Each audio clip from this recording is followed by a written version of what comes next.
New Year, everybody. Hope everyone's off to a good start for the new year.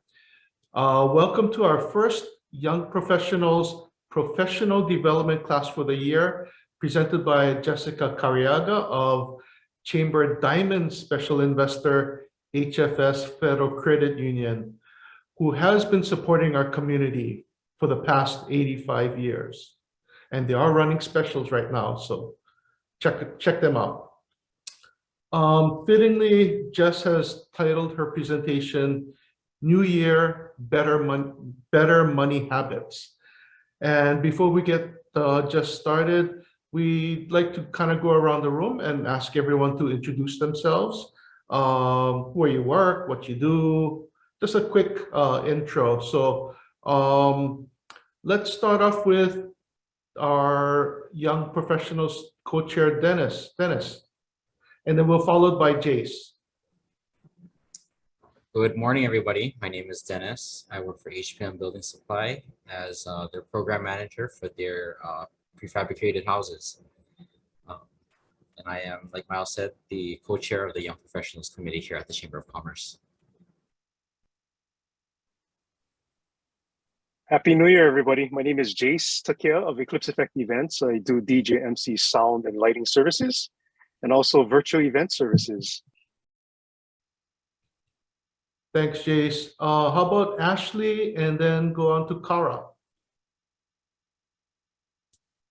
Hello, I'm Ashley. I'm the marketing coordinator at HPM Building Supply, and I am also on the board with the Chamber.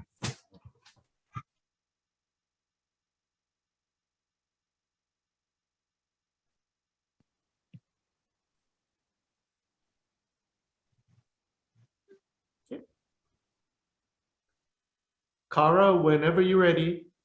Okay. My name is Cara. You probably know my brother, which is Sunny, or also known as Johnson.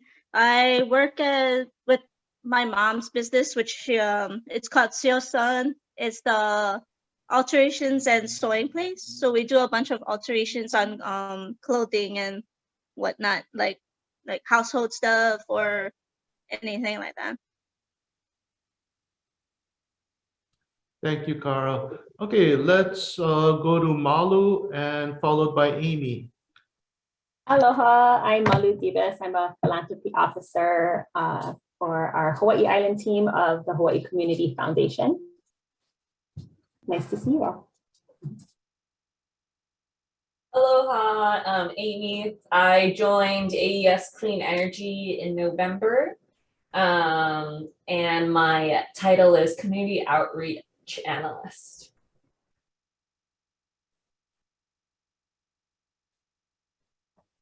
Thank you, Amy. Amy, you're based out of Waimea? I'm based out of Honolulu, Hawaii. Oh, out of Honolulu. Okay. So, yeah. Grew up on Oahu, still here, but we come over to the Big Island for our Waikoloa project every now and then. So our team is focused on solar and helping the state reach its 100% renewable energy goal. Well, welcome to our chamber. Okay, let's go to Kapono and finish up with Chelsea. Hello, everyone. I'm Kapono Pa. I am a realtor broker and broker in charge at Salvio Realty in Pahoa. And I'm also, if I can put in a small little plug, I'm also the chair for the subcommittee for the Young Professionals Recognition Program. So if any of you want to have fun in putting our one, hopefully in-person event together later on this year, look forward to the emails and updates as far as when our meetings will be happening. Thank you. Hi everyone, my name is Chelsea Chow and I'm also a philanthropy officer along with Malu for Hawaii Community Foundation based out of East Hawaii, but we're all working from home, so I'm the HPP satellite office. Nice to be with you guys. Thank you, everybody. Okay, we'd like to ask all of you to mute yourselves, but keep your video on. You know, we have a small group. Great to see everybody's happy faces. But I'd like to bring on Dennis Lin to share more about our YP program. Dennis. Thanks, Miles, and nice to see all these familiar faces. Um, we see each other pretty often via Zoom. But the Young Professionals is a committee within the Hawaii Island Chamber of Commerce. It was started in 2018 as a way for young professionals ages 21 to 39 to really develop their professional network, learn about various topics relevant to your stage in your careers or your point in life. Since then, we've grown to, I think we're over 25 members now. And we've done topics, such as economics, home ownership, retirement planning, life insurance, and we've had a few governmental updates, such as the Lieutenant Governor, Department of Labor, Industrial Relations, and like today, we have our professional development class about finances. Most recently, we had another professional development class about personality types and really how you interact in the workplace based off of what type of personality you are based on these categories. So we're gonna have more of these throughout the year, and I welcome all of you to join us. Some of the social events that we've had, from being at Cronies, HPM Building Supplies showroom, mixology classes. We just had our holiday social. So we do have a lot of different socials throughout the year, whether it be virtual via Zoom or in person. And last year we were very happy to have our first annual Young Professionals Recognition program, where we recognized 4 individuals in our Young Professionals network here that exemplified community service, professional excellence, and chamber service, and one was Young Professional of the Year. So like Kapono said, we're excited to plan that hopefully for in-person this year. And for those of you who are new to the chamber, any business who is a chamber member may have their young professionals join any of our young professionals events or attend any chamber event as a chamber member. So with that, it is my job to introduce Jessica. So Jessica Cariaga is the marketing coordinator at HFS Federal Credit Union. She's been with HFS FCU for almost 7 years. She oversees the marketing department, team of 2, and all department tasks, including community relations, financial education, digital and print advertising, credit union events, and more. Recently, Jessica became a certified credit union financial counselor and enjoys sharing her knowledge with the community through financial presentations like this one. Please join me in welcoming Jessica Cariado. Hi, everybody. Thanks, Dennis. I'm going to go ahead and my screen. You guys all see that? Just good? Okay. Awesome. Okay. So, yes, thank you. Like Dennis said, I'm the marketing coordinator at HFS Federal Credit Union. And I know a lot of times people are like, well, what is somebody in marketing financial education? But I am a certified credit union financial counselor as well. And we do many of these classes every year. So I'm excited to be here. I'm glad you guys were able to join. And so we're going to go over some money habits today. So I'm going to try to keep it towards like tips and tricks to do with budgeting. We'll talk about some digital banking, credit as well. And then I also want to touch on fraud and identity theft with everyone because it's just so prevalent now that I think it's important that, we get to that today as well. So let's start off with budgeting. So, I mean, most people probably already have a budget and I'm assuming you guys do. And if you don't, this might be a good time to start one. But when it comes to budgeting, it's really all about just having a plan and knowing where your money is going. And so, of course, making sure that our bills are paid, right? Once we get in the adult world, it's mortgage or rent, utilities, food, all of that fun stuff, making sure it's accounted for. But then on top of that, we also have goals. So in order to achieve the goals that we set, which most of the time will cost money, right? Then we need to build that into our budget to make sure that we're planning ahead for that so we can reach those. So just very basic, if you were going to set up a budget, if you don't have one, start with setting your priorities, know what's important to you, know your why, create your spending plan going forward, look back, see where your expenses are, look at what your income is, make sure you're in the green, right? You're making more than you're spending.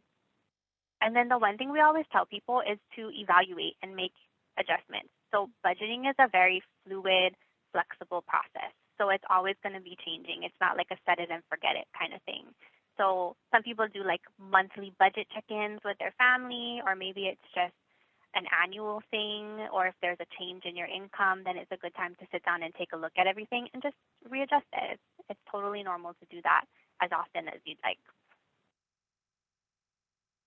So when we talk about knowing your why and setting goals, we usually break these down. So you have short-term, medium-term, and long-term goals, and it's based on how long it's going to take you to reach the goal and how much you might need to save to get there. So I put a few examples here. I won't go through them specifically, but in terms of budgeting, let's say we want to make sure we have enough money for Christmas gifts at the end of the year, because I know it can be really easy to like overspend, right? So if I want $1,200 by the end of the year, I'm going to make sure I build in my budget that I'm putting aside $100 or more every month so that I can reach that by December. And then, of course, medium term, long term, whatever the amount is, no matter how much it is, figure out how long it's going to take you to reach the goal and how much you need to put aside every month within your budget to eventually get there. And then we always say, make sure that your goals are SMART, measurable, achievable, realistic, and time bound. So kind of what we just talked about. Put a time frame on it, how long it's going to take you to get there. Make sure it's actually realistic for you and your lifestyle, being able to measure it and know that it's actually achievable for you. So that the actual way that you track your budget is so different for everybody because it has to do with what works for you. So like I pulled out I like to write. So for me, budgeting, I have like a checklist. This is my planner, and it's broken down by months, and I have all the different things that I want to put money aside for, and I like to be able to go in and check it off every month when I take care of it, because that, for me, that makes me feel accomplished. But for some people, they maybe want things to be more digital. So you can have spreadsheets. They have apps. I don't know if you guys have heard of mint.com. There's an app for that, and you can link your account and get like a full picture of everything. This spreadsheet that I have on the screen is actually available on our website in case anybody needs something to start with. But even Excel, I mean, there's so many different budget templates that you can find. It's all about whatever works for you and will help you stick to it.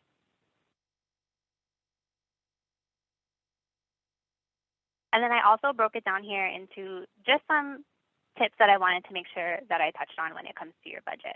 So always make sure you're factoring in not only your monthly, but quarterly, semi-annual, or annual expenses. So for example, my car insurance, I only pay that every 6 months. But I don't want to wait till 6 months down the road to make sure that I have the money for it or to figure out how I'm going to pay for it. So my monthly budget includes a line item for car insurance and even my registration. I figure out how much I need to put aside, and when the bill comes, it's no sweat, right? Because I already have it on the side and I don't have to stress about it. So whatever that would be for your lifestyle, even like association dues for your neighborhood, maybe if you have those, Amazon Prime subscription, though that's annual.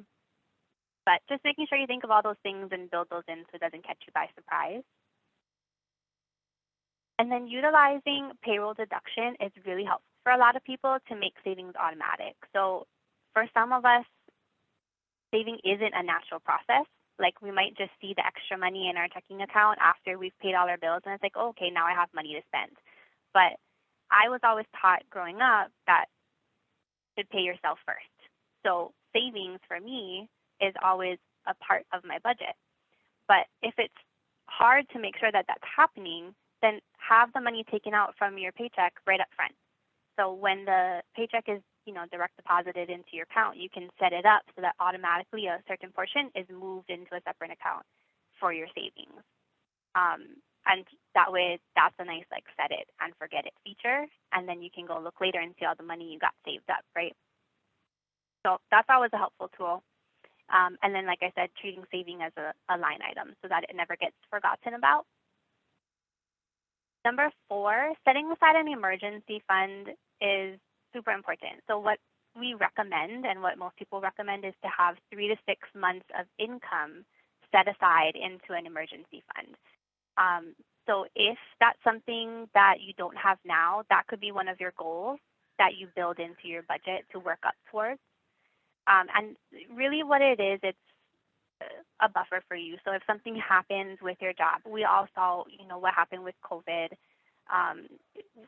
There were layoffs or stores were closing, and then now you have no income. So with that emergency fund, you've got a backup if something happens. It just gives you that peace of mind, a little less stress. Number 5, and this is something that I do, use special savings accounts to separate your funds into categories. So you have your main account, savings, checking. You can add additional savings accounts and use those as funds. So I have a lot of animals, guys. I'm up to 7. Okay, so I have a lot of vet bills, and I need to make sure that I put money on the side for that, because if you guys have pets, and I did see some of these dogs, it can cost a lot of money when they need medications or vet visits. So I have a line item in my budget for my pets, and I have a special savings account just for their money. So I keep that separate. I have a separate account for my car insurance and registration. I have a separate account for those recurring like annual expenses. And for me, like I said, I'm visual, I need to see it separate. So if that's something that would help you make sure that you're not spending this money that you're setting aside, those special savings accounts are super helpful. And I know for us, there's no like extra cost to open one, and there's no minimum amount of money that you have to keep in it. So it's really kind of a no-brainer, easy way to manage those different funds that you might have. And then number 6, keeping a buffer in your checking account to help avoid overdrafts. So for some people, this is not a problem. You never have to worry about overdrafting because you're just always on top of it. But if you use a lot of maybe like automatic payments or things like that, where something might go through and you forget, and maybe you didn't have enough money, we don't really want to have to deal with overdrafts and the fees that come with it. So again, this is something that I do, and I'm always open to sharing what I do with you folks. I keep a buffer of about $300 in my checking account. So when I look at my account, if I see that I'm at $300 or close to it, to me in my mind, that's like I'm broke, right? I can't spend any more money. That's my buffer. If a payment happens to go through that I forgot about, I should be okay, right? Because I got money in there extra just in case. And then number 7, kind of along the lines of number 6, is setting up automatic payments to stay on top of bills. For me, because I use that checkoff system, I usually don't use automatic payments, but some people forget. And when we talk about credit later, your payments are like the biggest part of your credit score. So if you're finding that you're missing payments just because you forgot about them, it's not because you don't have the money, then just set it on auto pay, and then you don't have to worry about it as long as you know that it's paid. So just some things, helpful tips to remember. As we get into the questions later, if we run out of time and there's something that I don't cover that you had a question about, I'm going to have my email at the end too, that you can feel free to reach out to me if there's anything that we didn't go through. Okay, so let's talk digital banking. Disclaimer first, I can only talk about what our digital banking at HFS has just because that's what I know. That's what I use. But if you're not with HFS and you have another financial institution, I would highly recommend checking out their platform and just finding out all the different pieces that it has to offer that could really assist you in managing your finances. So I'll go through ours, and then that might get you thinking about what yours might have too. So with our digital banking, we have mobile deposit. And for a lot of us, we're professionals, we are busy, right? And we see people coming in to the branch on their lunch breaks, and you're rushing. You'd rather be sitting down, relaxing, eating your lunch on your break instead of trying to get through the line in the branch. So if you have a check that you need to deposit, just use an app. And a lot of apps have this now. And it's as simple as taking a photo of your check, and then you can deposit it that way, and it's usually available within the same day or a day or two. Another thing that is super helpful are alerts. And so, for example, I have alerts set up with my checking and my savings account to notify me by text message every time a transaction clears my account for like over a penny. That's how I set it up, so that I get text for every time a transaction goes through. This is great for monitoring for fraud. So it helps me know when my transactions, if I went to like KTA or something, and I see it come through, okay, I know what that is. But if I see a charge that I don't know what that is, now I can go and check my account right away. And if it's fraud, then I can stop it faster than if I were to wait for my statement, or I'm only checking my app like once a week or something like that. So alerts are fantastic for keeping on top of your just daily spending and making sure that nothing that you don't recognize is going through. E-statements, I'm sure we all know about e-statements. It's definitely an easier way to get access to your statement faster than by mail, but it also helps us mail fraud. So we're going to talk about fraud more later, but we know that people steal mail or they go through your mail, and the best thing that you can do is just have it digital, especially if your statement lists your account number on it. That's not something you want to get into somebody else's hands. So if you have the capability to sign up for e-statements, I definitely would recommend it. Now, a feature that we have at HFS is like a budget and spending tracking feature. So your transactions, when it comes through in your checking account, you can categorize them. So like if my mortgage comes through, I'll categorize it as mortgage. There's a utilities category. You can categorize for reimbursements, for auto expenses, whatever it is. And then there's a handy like pie chart that shows you all the different categories and where you're spending your money. And then it'll help you see, are you spending too much this month? So you're in the red. Or so if you need that kind of tool to help you with your budget, it's already built into your online banking where your transactions are going through.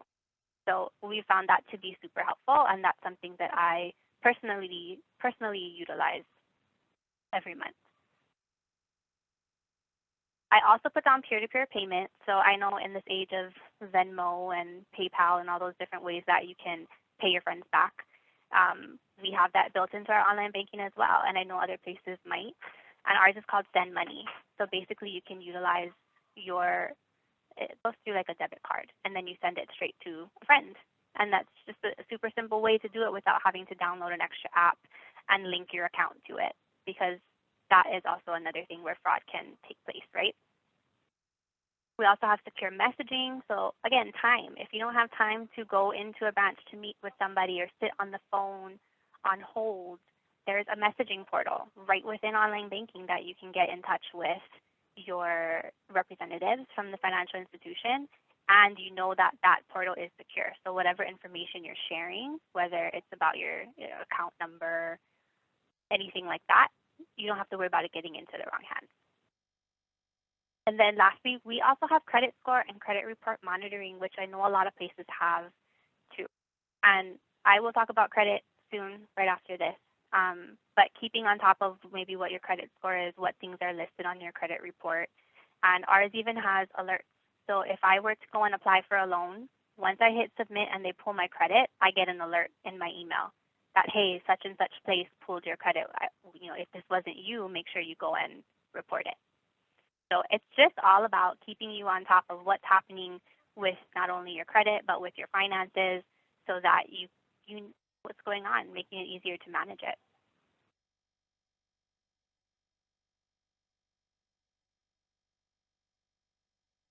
Okay, so now we're going to jump into credit.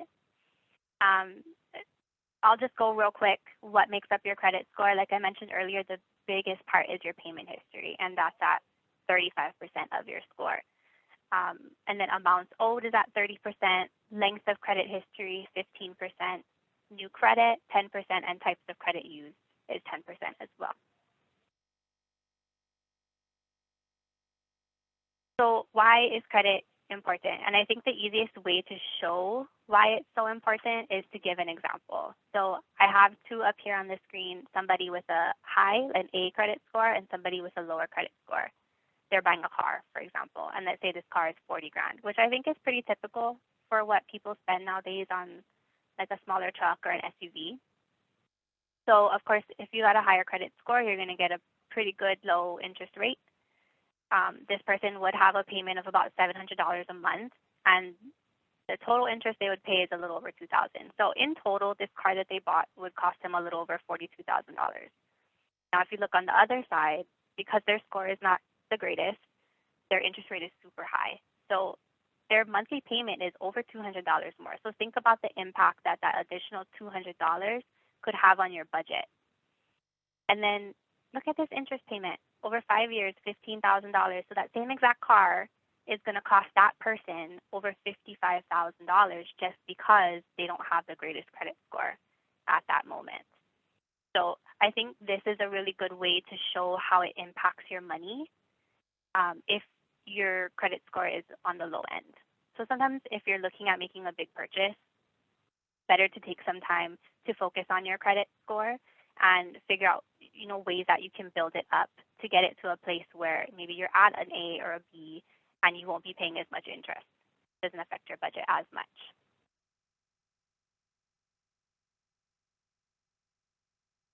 So I want to talk about consolidation loans.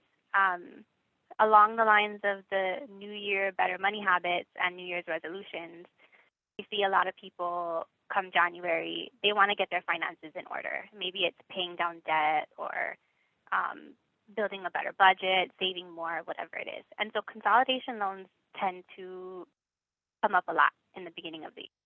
And so basically a consolidation loan is wrapping up a bunch of smaller loans and credit cards into one. So if you were to apply for a consolidation loan with us, say you had a bunch of credit cards like here on this page, they owe $6,800 in credit cards. You would take out a personal loan for $6,800, pay off all of these, and then you would have just that one loan left and one payment.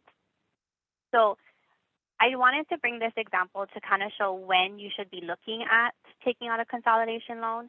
So I have a few different credit cards listed here. You can see their balances and their APRs. Notice how high these are. And this person is only paying minimum payments. So every month they're paying $217. Over 5 years, just interest alone is going to be an additional $5 grand. So in all, in that 5 years, they'd be paying just under $12 grand. So it's almost double what they actually borrowed originally. Okay, that's $6,800. Now, if they were to consolidate, they're going to have an interest rate of, this is 2.99, for example, is with a good credit score. Their monthly payment goes down, so that frees up some money in their budget, right, from $217 to $122. Now, they're going to save a ton on interest. So instead of paying the over $5 grand, it's going to be $500. And overall, it'll cost them a little over $7,000. So when you're looking at a consolidation, look at the APRs, look at the minimum payment. Will it be saving you some money? Look at how much interest that you would end up paying with the consolidation loan. Will you be saving money there as well? And if you're seeing results like these, then it might be a good idea to look into consolidation loans. Now, some tips when it comes to consolidation, because there are a lot of things that we see come up. If you are paying off a lot of credit cards, like the person in that example right before this, if you don't close out those cards once you pay them off and you end up spending on them again, then you could be in the same place that you were at originally, but with an extra loan, right? Because you've got the consolidation loan and then you build balances back up on your credit cards. So if you don't need them, then I would recommend closing out those credit cards once you pay them off, especially if you know you're going to be tempted to spend on them anyway. kind of along those lines, just avoid taking out more loans after consolidating your debt if you don't need to. Focus on paying off that consolidation loan first. And then if you do continue to use credit cards after taking out the consolidation loan, try to stick with just 1 or 2 cards for easy management and tracking. When you have like 5, 6 that you're spending on, it's so easy to just get lost in where your balances are at and if you made your payments, and mistakes are easier to happen. So stick with 1, 2. That's all you really need.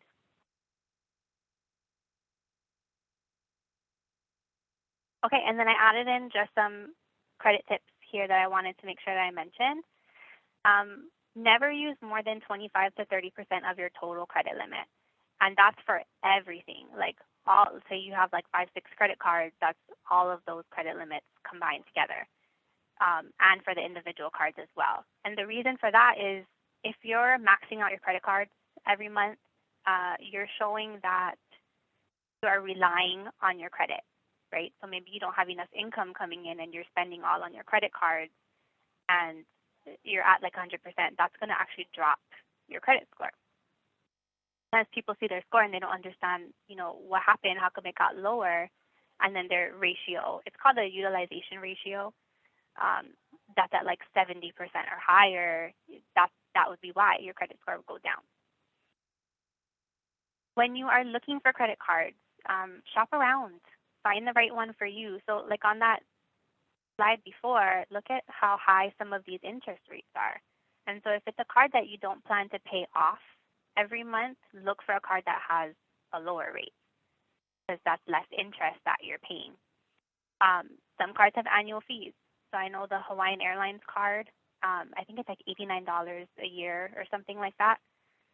If those miles aren't being used or it's not important to you, is it worth paying the annual fee? That's something that you might want to think about.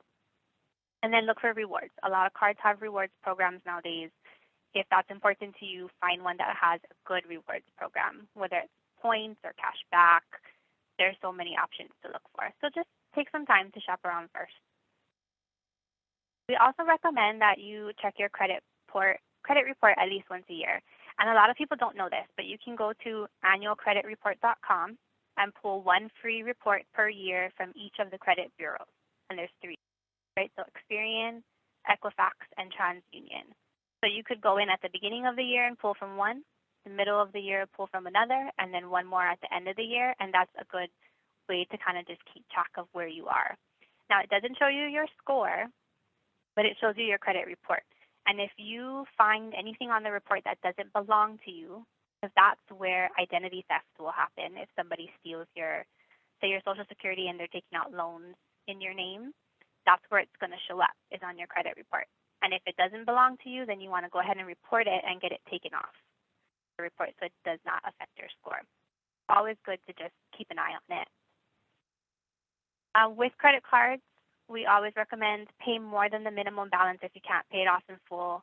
We understand that sometimes credit cards are used for emergencies, right? So if you don't have the money to pay it off, just pay more than the minimum. And I'll show an example of that in a little bit.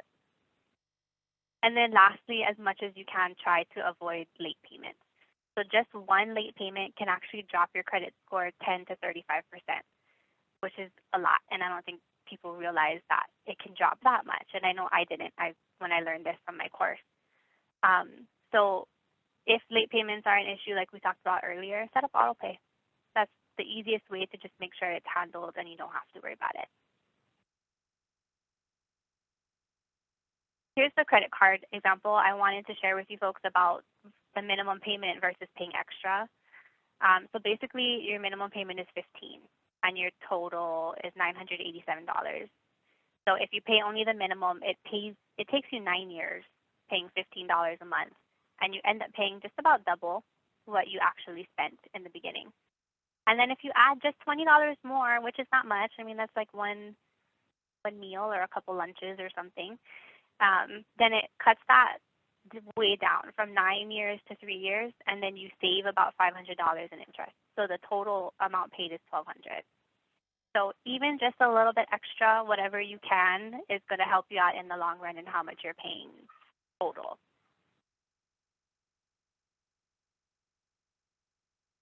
Okay, so fraud and identity theft. I don't know about you guys, but I get like fraud calls all the time, right? And text messages now too.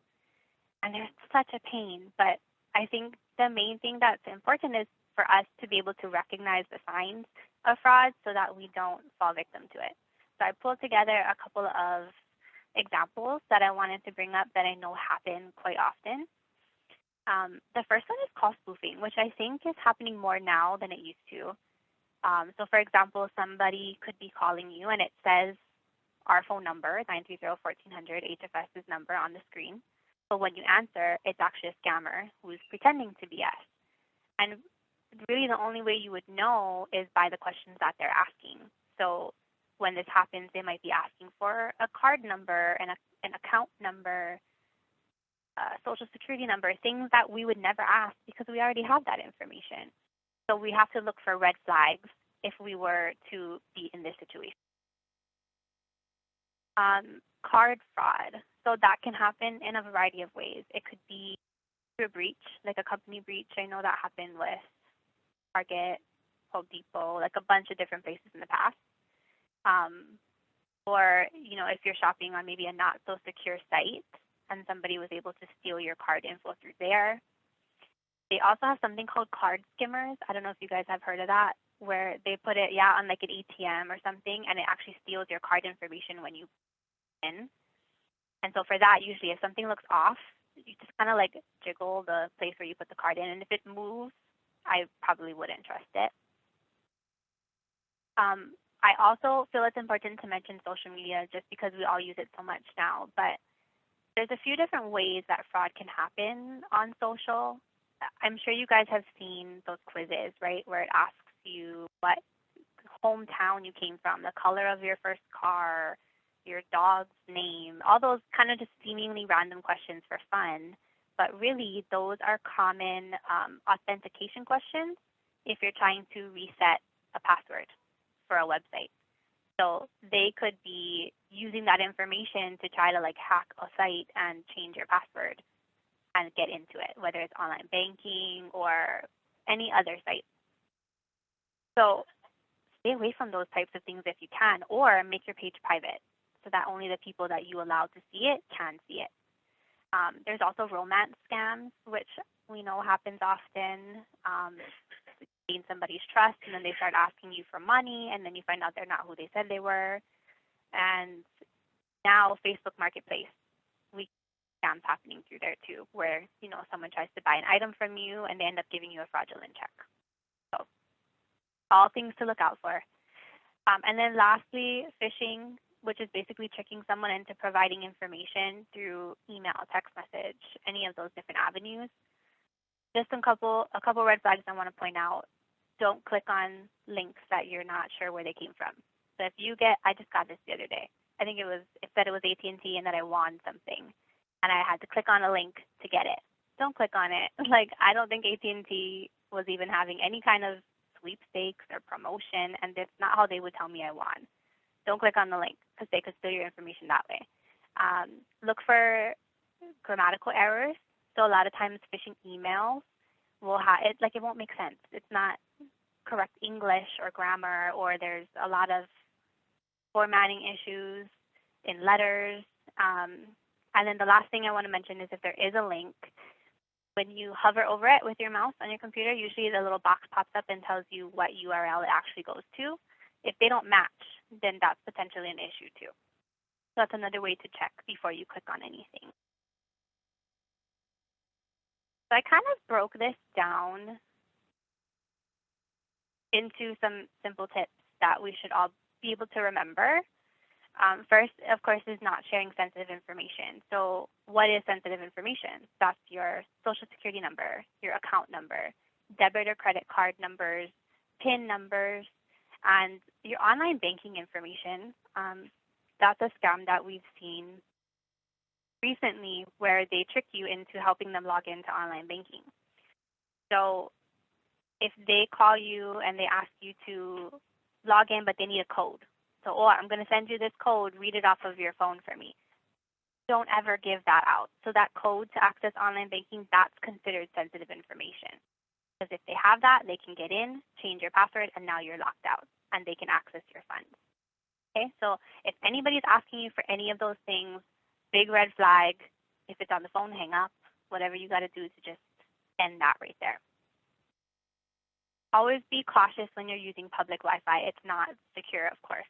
So you can use it, but I don't recommend making payments through public Wi-Fi or accessing your online banking through public Wi-Fi. Anything involving sensitive information, wait till you're on a more secure network that you trust. Investigate unexpected checks. So if you get a large check in the mail, chances are someone's not just sending you money just because, even though it would be nice if people did that. But if that happens, chances are it's fraudulent. So I would not try to deposit it. But if you're not sure, bring it into your financial institution and have them take a look at it, because they have the resources to know better whether that is an actual real check or if it's fake. If you do deposit it and you know it's fraudulent, you're going to end up getting hit with the fees if you try to use those funds and it bounces. Shopping on secure websites. So the way you know that if you're on a secure site, so up at the top where the URL is, it's going to say HTTPS. S stands for secure. And then you should also see a little symbol of a lock icon. And that helps you know that you're on a secure website, especially if it's one where you're making a payment. Use strong passwords. So unfortunately, password or password1, doesn't count as a secure password anymore. Make sure it's something that's not easy for someone to guess, especially with the use of social media. Like if you share your pets' names on social, maybe don't use those in your password because it'll be easier for someone to figure out. Call us directly. So I say that because if you're in a situation where someone's trying to scam you over a phone call and something doesn't seem right, hang up and then call us based on the number on our website or in the phone book, but a number that you trust. And that works for anybody, whether it's us or telco or whatever company could be involved in a scam like that where somebody is scamming their members. And then lastly, this is a new one that I've added. If you make payments online, and I know like for me, when I pay my mortgage or when I pay my electric bill, you have to link your account to it, right? So it makes you put in your account number and it makes you put in the routing number. But that's sensitive information. So if you can avoid having to do that, of course, that's great. But if you can't, consider opening a secondary account that you use only for online payments. So that way, if that account gets compromised, they don't have access to all of your funds, your paycheck. You don't have to redo everything, right? Because if your account gets compromised, you have to shut it down and basically start a whole new one and reset up everything all over again. So I thought that was kind of a neat tip that one of my coworkers shared with me. So she has a separate account only for the online payments and only keeps the money in there that she needs to make those, whether it's mortgage, electricity, water, anything like that. So I thought that was a different one to add in there that could be helpful for you folks. All right, well, that's what I had to share in the time. I know there was some questions, but Dennis, do I go through that with you? Yeah, so I see that there's 2 questions, but also feel free to just unmute yourself and ask the questions if you have any. But let's start with the ones in the chat first. So the first one we have is from Taylor. For the peer-to-peer payments, do they have to be an HFS account? So does one individual have, or both individuals have to have the HFS account?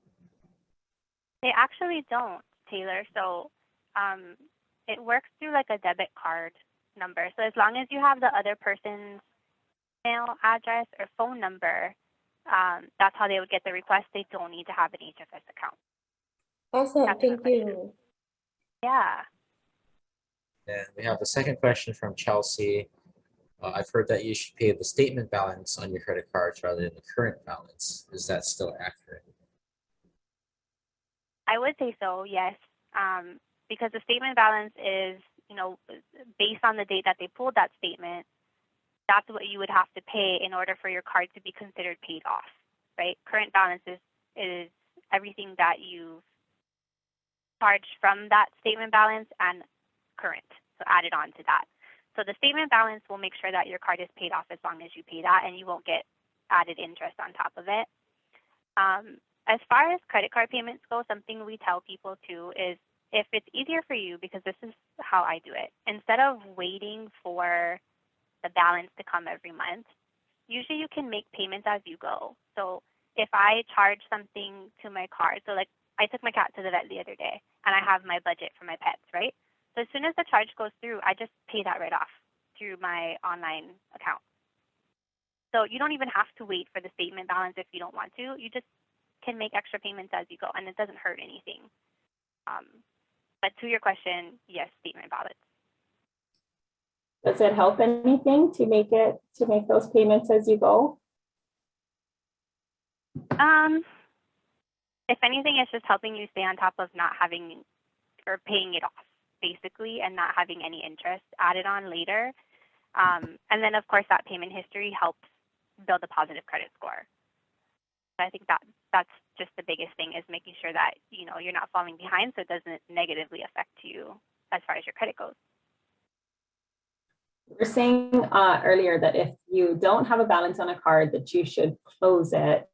But the information I've received is that you should keep a small balance maybe on it to diversify your portfolio so your credit score goes up. Otherwise, you'll have like one credit card and you may not have any other ways of building credit.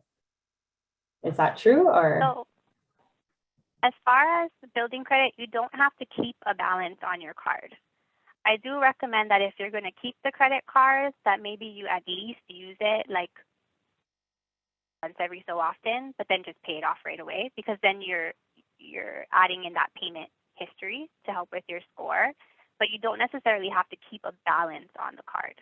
Well, not a balance, but like keep using it for like one charge a month, just so it has some sort of.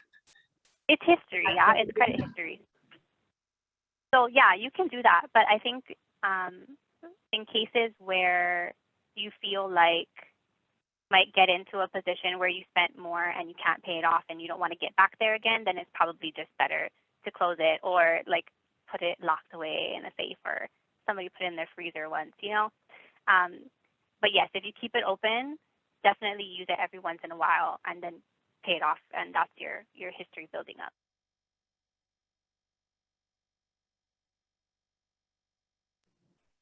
Do you have any suggestions on building credit outside? Like, I'm not going to buy another car, so I won't get credit in that way. I have my 2 cards I use. Is there anything else that I can do to provide more credit history? I just refinanced my house, so I got my credit report with the score and everything yesterday, and it just says like you don't have enough ways of, of being in debt. I know, it's kind of a weird thing, right? Like you have to use credit in order to build your credit score. I would say just having a healthy mix of revolving credit, so like your credit cards or like a line of credit, and fixed loans, so like your auto loans would be. And then just the length of time too plays a big role in it. So if you have those lines but you just haven't been using them long enough or making payments long enough, it's just going to take a little while to build up to where you want it to be. The other thing, this is more for people starting from scratch, but another option if you have savings set aside is to do like a secured credit card or a secured loan. So if you were to do like a secured loan, say for like $2,000, that $2,000 would be set aside in your savings and it'll be frozen. And that's like the collateral for the loan. And the interest rate would be small because it's secured. So usually it's 2% above whatever the savings dividend is, APY. So say like 2.15% or something. And then just make payments on that loan until you pay it off. And that's building credit history for you, right? At a low interest rate, so you don't pay a lot of interest on it.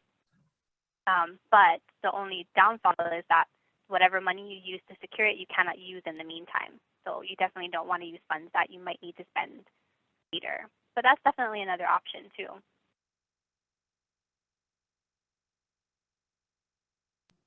So then we have one more question in the chat, Jessica. If you have minor children, should you open up a credit card in their name or add them as a authorized users to build their credit now? No, I don't know if I would necessarily recommend that. You could. If you did do that, I would probably go on the authorized user route. Just knowing though that however you manage your credit will affect them too, right? So good and bad, that could affect them. So it's almost better to just wait until they're of age to use their own card, and then I would start them off with like a secured credit card. So works the same thing as the loan. And that's how I started, with a $500 secured credit card. And it's a great way to just start building your credit kind of safely, and it's easier to get approved by an institution without having to necessarily add them onto your own credit card. Where that, I could see that going bad too, if they had their own card and then they start going order pizza or whatever. But How does that work? yeah, that would be. Do we go to go ahead. HFS and open a secured credit card under their account? Or So once they're of age, so they would have to be 18, they can come in and apply for a secured credit card. You can do it online, or you can come in, and then they would go through the process with you. And then that money that's frozen, you know, it doesn't go anywhere. You just can't touch it. But same kind of process. does using a debit card build up any of that history to help them secure a secured credit card? If you're with the same institution, having a debit card and good history within your account, that never hurts. But I don't think it would stop them from, you know, approving a secure credit card as long as you had the funds for it.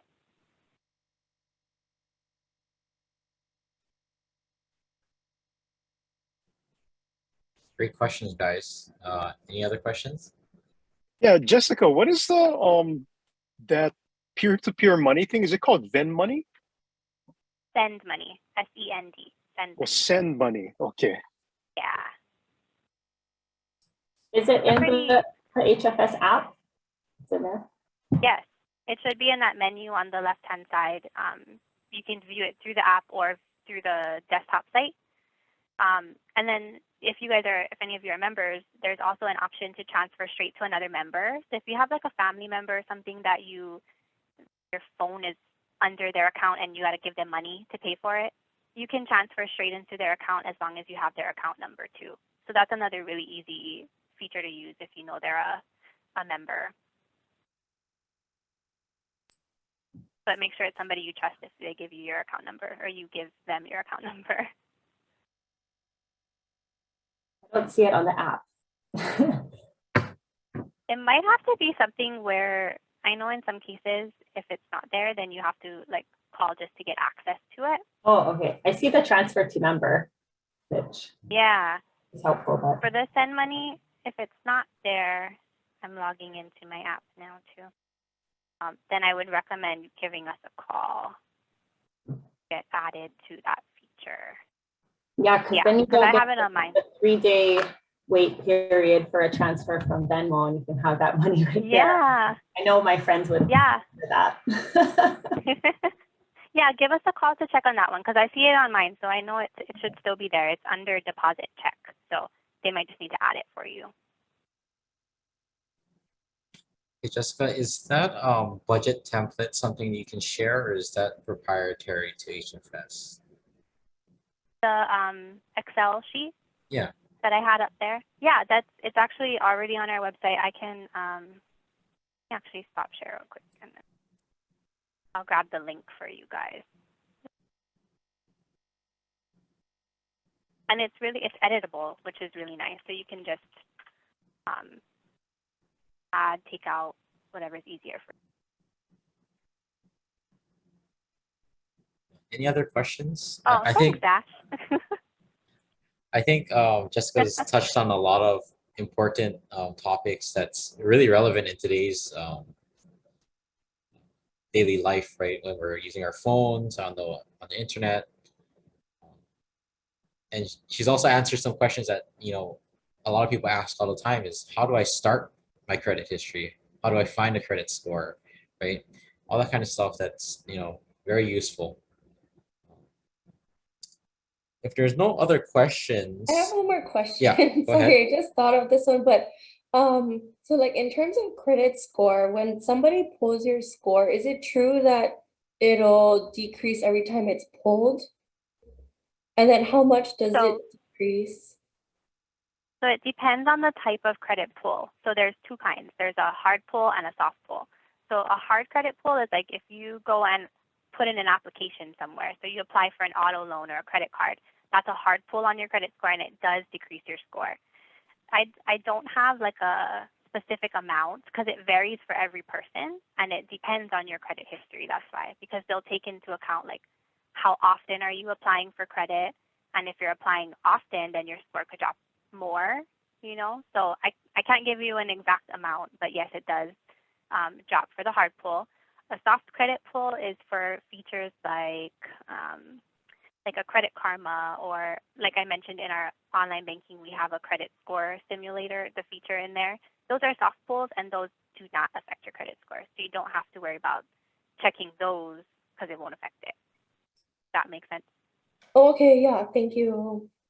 And just, I don't know if I zoned out for a little bit, but Credit Karma, you just mentioned, Jessica, is an app where you can check your credit score how many times you want to, and it also breaks it down and shows you like what's highly impacting your credit score, like the age of your credit card versus what only like slightly affects your credit score, like the number of accounts or something like that. So if you want to learn more how to play the credit game, I've used that and it's been very helpful. I'm actually glad that you mentioned that because for those of you that do use HFS, it also tells you those same things. It gives you like a grade on all of those different pieces of your credit score. So like from A to S, are you making all your payments on time? Are you applying for too much credit? And it tells you places where you can do better, like what you might be able to do to help increase your score, what you're doing right now that might be making it lower, what your utilization ratio is. So yeah, it does have all of those features. And if you're not with HFS, then looking for something like Credit Karma that does offer all of those tips for you is really, really awesome. It's helpful. Jessica, what happens to your credit score if you've been really good and you're paying off everything? Because I have a few loans out there. I have an auto loan that I'm paying off by the end of this year. I have a personal loan as well that could get paid off this year as well. When those are paid off and I don't have those accounts open, is my credit score going to drop because I'm not borrowing anymore? Eventually, yes, it will. Unfortunately, that's how it works. So that's why it's good to have a mix of the revolving lines, which would be like your credit cards or credit lines that you can continue to use and pay on once those other ones, those fixed loans, are paid off. So once those are paid off, if you're not using credit cards, you might want to consider getting one, like we were talking about with Malu, and just using it once a month or every so often, just to keep that credit history going. And if you're worried about, because I know with some people, they just don't want to get into trouble with credit cards. But maybe set it up so that you use it for something that you spend on anyway. So when I got my first credit card, I only use it for gas, and then just paid it off every month. So I was building the history on expenses I had to spend anyway. So yeah, you'll want to have like a revolving line in there. Okay. Yeah, sorry if that question was asked. I had to step away from the computer. I had someone come into the office. Oh no, you're good. And then if I didn't touch on anything today that you guys had questions on and it comes up later, feel free to reach out. Taylor, I can send you a copy of that presentation too. And then my contact info is on there. All right. Thanks, everybody. And thank you, Jessica, for the very knowledgeable presentation. And thank you for your expertise. For those of you who, have been to some of our events in the past, we try to keep these relevant.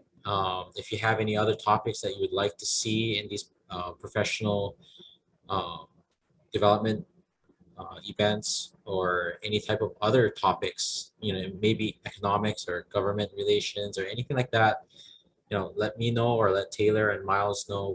We can, work on getting something set up to have a presentation. If not, Happy New Year. Nice to see all your smiling faces. And the next Young Professionals committee meeting is going to be this Thursday at 4 p.m. via Zoom. For those of you who have some time during your lunch break, you can stay on the call and talk story. If not, I hope to see you on Thursday. Thanks, everybody. Thank you, everyone.